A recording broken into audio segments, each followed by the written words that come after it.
Bismillahirrahmanirrahim. Assalamualaikum warahmatullahi wabarakatuh. Waalaikumsalam warahmatullahi wabarakatuh. Maha suci Allah, segala puji dan syukur kita panjatkan kehadirat Allah. Semoga kita selalu dalam bimbingan rahmat dan ridha Allah Subhanahu wa taala. Amin. Subhanallah walhamdulillah astagfirullah wallahu akbar. Kembali bersama kami dari tim Raja Wali Nusantara. Kali ini kita sedang membahas terkait dengan budaya. Masih bersama Bapak Ustadz Supardi SAGMM. Iya.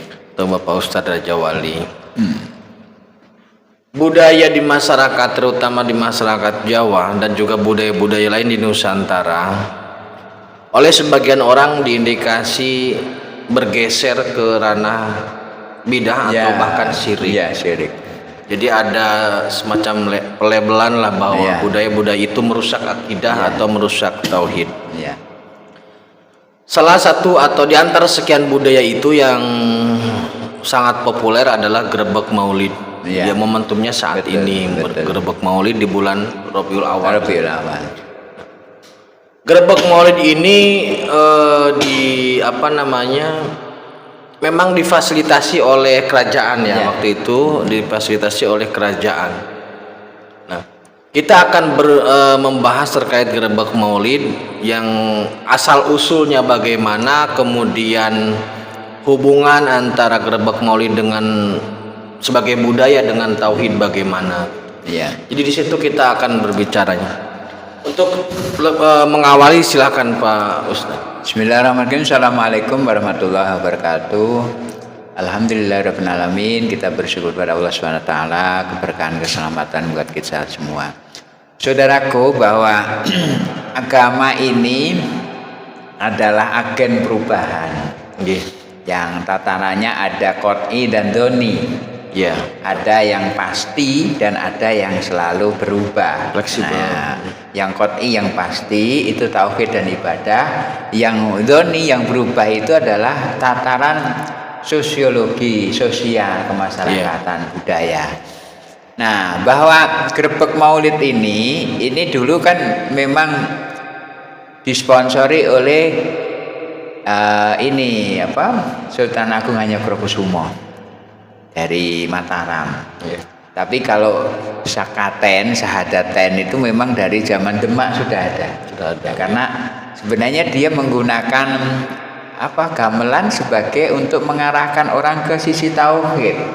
Jadi orang-orang dulu itu kan kalau ada gamelan seneng. Maka di situ Anda harus wijuh dulu, nyuci dulu, mau nonton ke masjid kan waktu itu menaruh gamelannya di serambi masjid. Orang suruh wudu terus duduk dengan membaca kalimat syahadat, itu yang sekaten.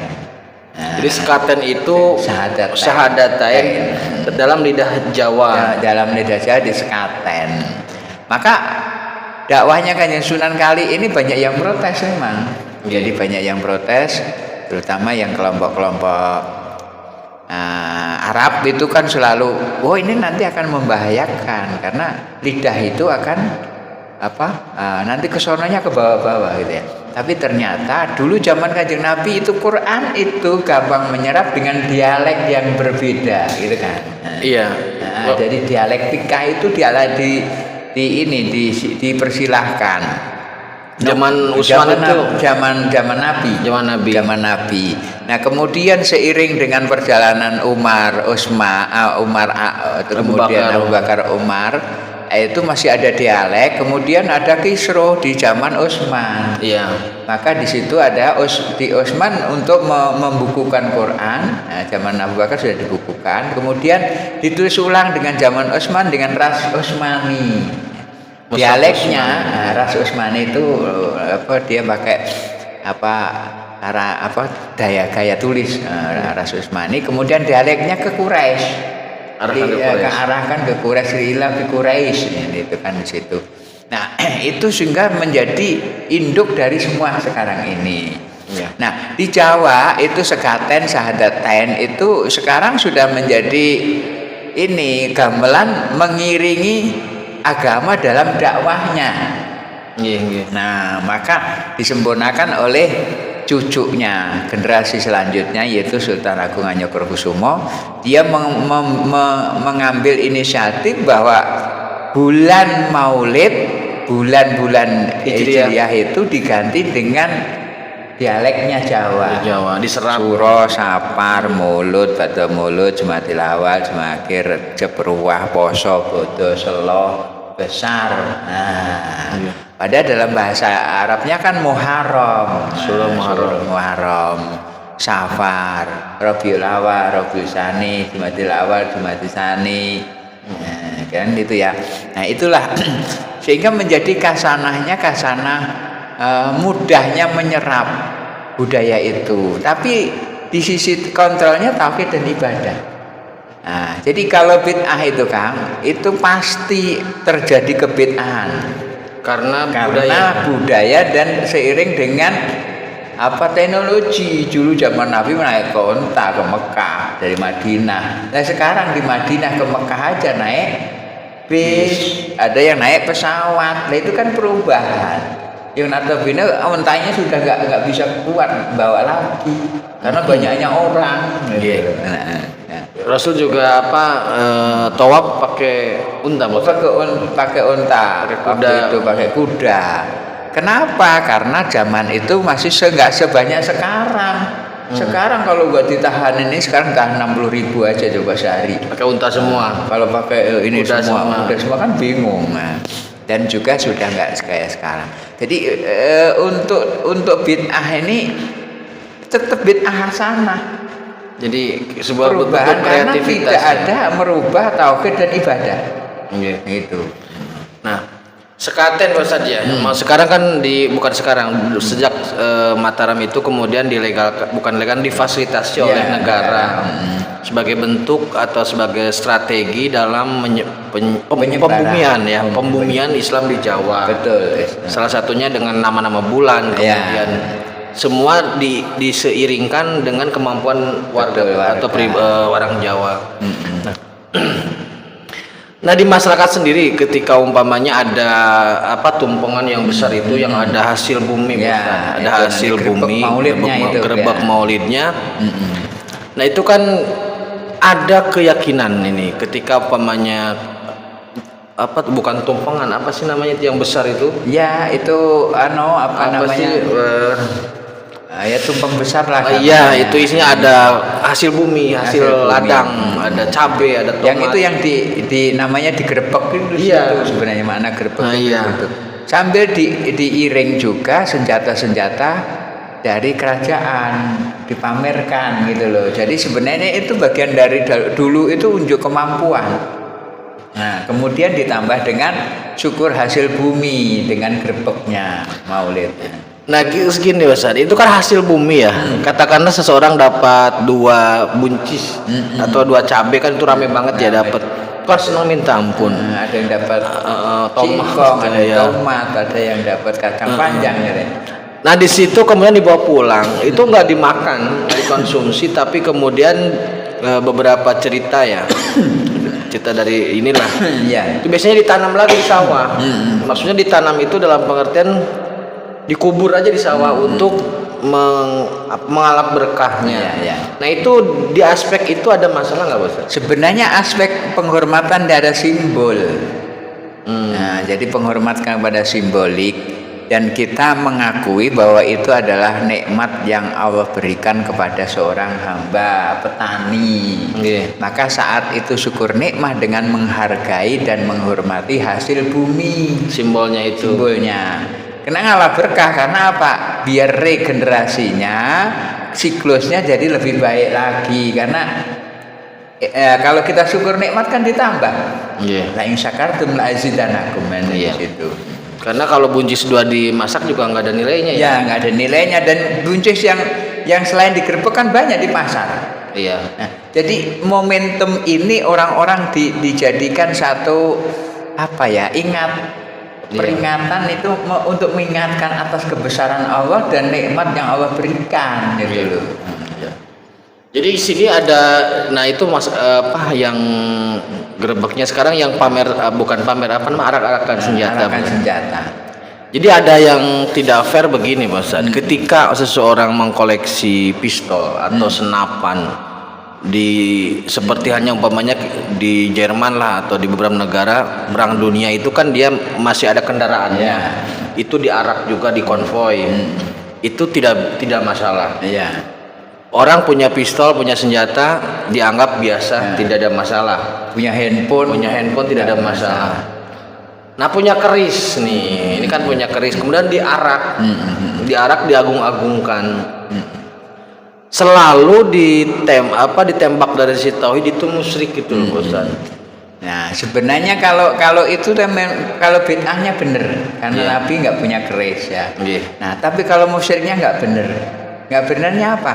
Apakah dengan menghormati keris itu juga identik dengan menghormati handphone itu kemusyrikan? Menghormati tank zaman perang dunia II dengan menghormati kereta kencana keraton itu apakah itu kemusyrikan? Sebenarnya jawabannya enggak, karena bagaimanapun satu untuk memamerkan generasi muda, ini lo perjuangannya, ini lo senjatanya, ini lo keunikannya. Sekarang yang ngomong itu keris itu musyrik, handphone itu enggak, bisa enggak dia bikin keris? Enggak bisa. Nah, jadi alangkah memang naif mereka itu karena sebenarnya belum tahu. Nah, ketidaktahuan ini harusnya dijadikan untuk apa? Semakin tahu posisi kita ini terhadap hablum minallah wa hablum minal makhluk, itu akan memporsikan kita lepas dari kemusyrikan dan lepas dari kesirikan kepada orang lain. Jadi jatuhnya iri-iri juga kan? Iri. Ya karena nggak fair juga ya, Bos. Maksudnya gini. Ketika pedang Zulfikar dipajang di museum, kemudian terompah Rasulullah dipajang di museum, dan banyak peninggalan jubahnya disimpan di museum sebagai sesuatu yang baik. Dan kita juga mau itu sebagai bagian dari sejarah. Tapi ketika keris disimpan, keris di Ponorogo jadi masalah. Tapi pedang Zulfikar nggak jadi masalah. Bedanya di mana? Di Ponorogo kan perangnya buat lawan penjajah, jihad juga. Dengan jihad. Bahkan tahunnya lebih dekat di Ponorogo dibanding Kanjeng Nabi kan, tahunnya. Dari aspek zamannya. Maka dari situ kita membuka cakrawala saudara-saudara yang lain. Itu pendapat Anda silahkan, karena memang anggap aja belum tahu. Tapi kalau kita bandingkan dengan keris di Ponorogo yang kemarin pulang dari Belanda ke Indonesia, sementara ke pedang Zulfikar dari Arab bawa ke Museum Jakarta, itu kan sama. Di Jakarta kan ada Museum Rasul kan, di Ancol itu. Nah, inilah sebenarnya, ayo kita luruskan tauhid dengan apa? Dengan la ilaha illallah. Dengan mentuhankan hanya Allah, itu jelas itu udah nggak ada kaitannya dengan keris, dengan Zulfikar, dengan apapun, nggak ada kaitannya. Nah, ibadah sudah ada makdo, aturan baku yang notabene sudah dibakukan dengan fikih, gitu kan. Jadi intinya orang-orang Jawa itu mengemas setiap ritual dengan intinya penuh makna, simbolik dengan penuh makna. Jadi tidak vulgar ya. Tidak vulgar, budayanya bukan budaya vulgar, tapi semua budaya simbol. Simbolik. Bahkan saya dulu pernah dengar bahwasanya penyucian keris itu sebagai simbol bahwa saya tidak terlibat. Walaupun itu perlu diverifikasi dengan peristiwa Suro. Jadi maksudnya kebudayaan yang ada di Jawa ini itu adalah produk dari peradaban. Betul. Di Jawa, di Sumatera, dimanapun produk peradaban. Itu yang terpenting adalah intinya tetap tauhid. Sosiologisnya menjaga warisan budaya nenek moyang itu kewajiban generasi sekarang ini. Nah, nanti kita akan bahas bagaimana candi dan semuanya kita bahas juga. Karena kalau semua dihabisin ya maksudnya habis rusak juga ya. Habis rusak, nggak ada peninggalannya, kebanggaannya nggak ada. Kita mau bersosiologi gimana kalau nggak ada budayanya ya? Bener. Mau akarnya mau di mana? Akarnya dari mana? Air itu perlu wadah. Baik saudaraku, masih dalam hal terkait dengan budaya. Jadi kita harus adil, jangan semua hal memang jangan semua hal digeser-geserkan, dipaksakan, dipaketkan dengan kemusyrikan ataupun bid'ah dan sebagainya. Tapi kita harus proporsional, jangan yang datangnya dari Arab kemudian dikatakan pasti baiknya. Padahal itu budaya mereka, bukan tauhid dan ibadah. Iya, bukan tauhid dan ibadah, tapi apa yang datang dari negeri kita sendiri, yang ada di negara kita sendiri, kemudian diseret atau didekatkan dengan kesyirikan atau bina. Kita harus adil, proporsional, sehingga tauhid tetap lurus, sosiologis atau amaliyah juga terus berkembang, sempurna dan maju. Iya. Terima kasih, tetap tingkatkan iman dalam soleh. Akhirul kalam, assalamualaikum warahmatullahi wabarakatuh. Waalaikumsalam warahmatullahi wabarakatuh.